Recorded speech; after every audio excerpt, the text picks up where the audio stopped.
Hello, hello. How you doing? I'm great. How are you? I'm doing wonderful. Thank you. We're so happy to have you on with us today. This is a really, really cool movie. And when you get a script like this, you must think, oh, I got to do this one, right? That was like pretty exactly what it was. Yeah. I before I read the script, I was like a little hesitant because I love horror as a filmmaker and as a fan, but I'd done so much of it. And you hear Exorcist movie and you think one thing, but truly when I read the script, I was like, oh, I have to do this. It's such a great part with so much depth and so much to sink your teeth into, but it also takes those expectations and totally flips them on its head. Yeah, and you get Russell Crowe as a dad, which is really cool. But and he's obviously very different, in this. But what a cool storyteller and kind of fun guy to hang out with, right? Completely, yeah. No, Russell's the best. He's so giving and he's so generous and he's a really loyal guy. And I think we have a great chemistry that really comes across on the screen. I don't think either of us were intimidated to sort of like be honest and open with the other. We're both Aries, so we're both really passionate and we're both really strong-headed. And I think that comes across in the film. But I also always felt really looked out for him, not only my safety and comfortability, but also like from actor filmmaker to filmmaker, like I felt like he had an eye out for me on set, which was great.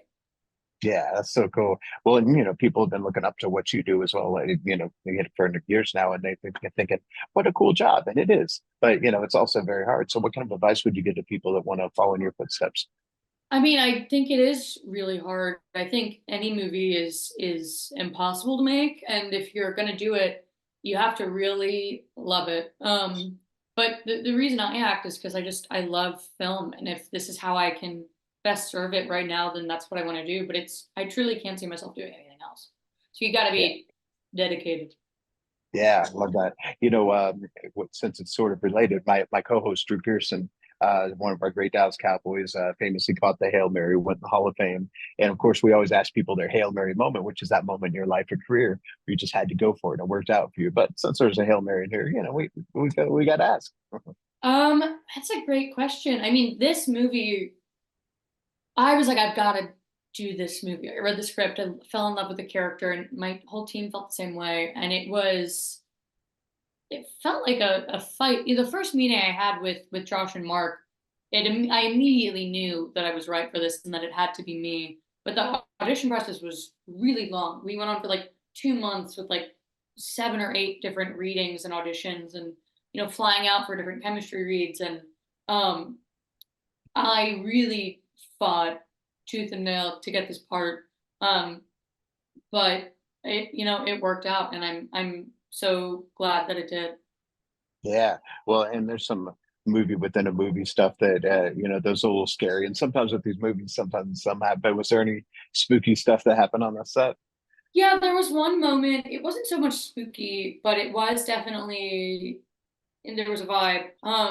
So Josh's mother passed away a little bit before they wrote the film, which is obviously present in the film, and something we really wanted to respect and honor. And my character is dealing with the loss of her own mother.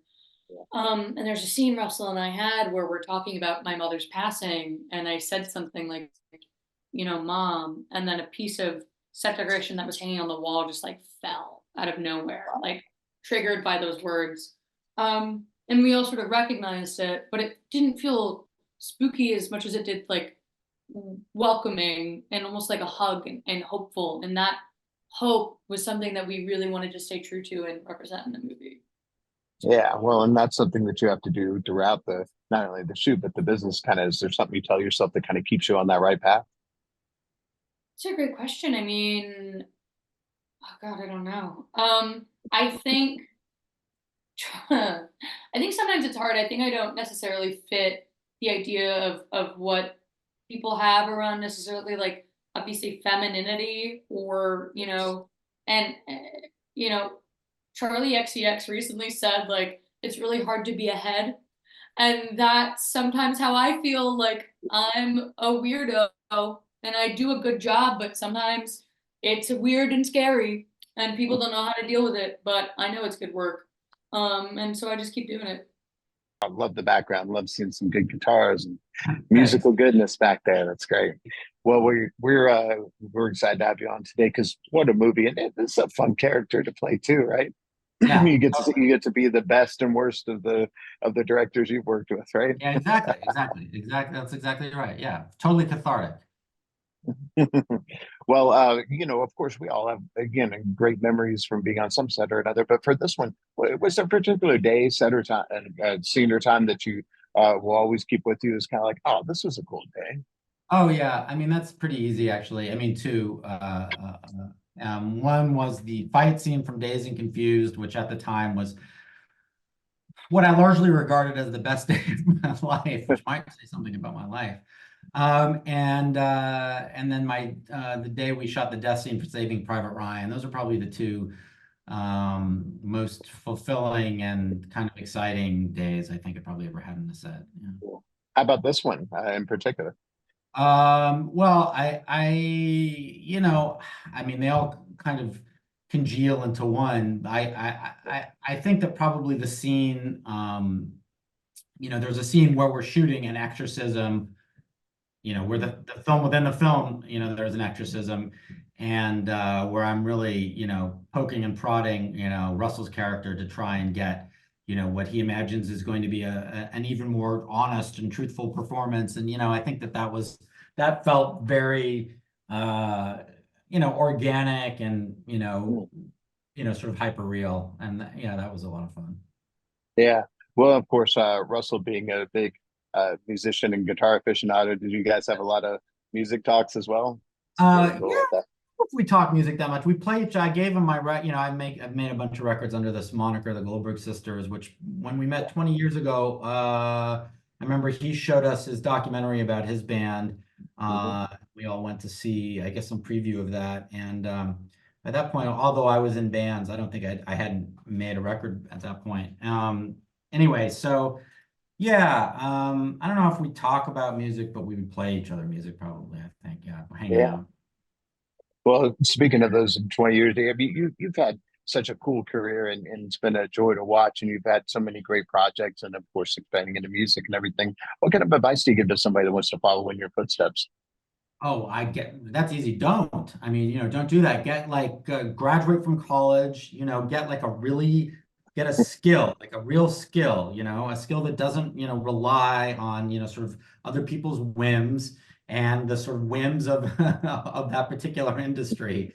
Woodworking, metallurgy, anything like that, and I guess if you're determined to be an artist, have lots of other passions, lots of other interests to keep you occupied while you're pursuing your dreams. I love it. Well, my co-host is Drew Pearson, one of our great Dallas Cowboys, caught the Hail Mary, went in the Hall of Fame. Since Yeah. there's a Hail Mary mentioned in here, I feel like we got to ask you your Hail Mary moment, which is that moment in your life or career you just had to go for it and it worked out for you. What do you suppose that was for you? Um, I mean, I guess it was driving home at 3 in the morning from Valencia after I'd already dropped out of Sarah Lawrence College a year before, and in this case was dropping out of Cal Arts Film School. Now, arguably, had I stayed in that film school, I would have had a career, maybe perhaps making more films rather than acting in them. But that was basically the day or night I decided that I was going to pursue acting full time, I guess. Yeah. Yeah, well, glad you did. We've really, really enjoyed everything you've done. Really enjoyed this one and look forward to talking to you again very, very soon. Thanks, man. I appreciate it. Thanks so much. Appreciate you. Yeah, take Thank care. you.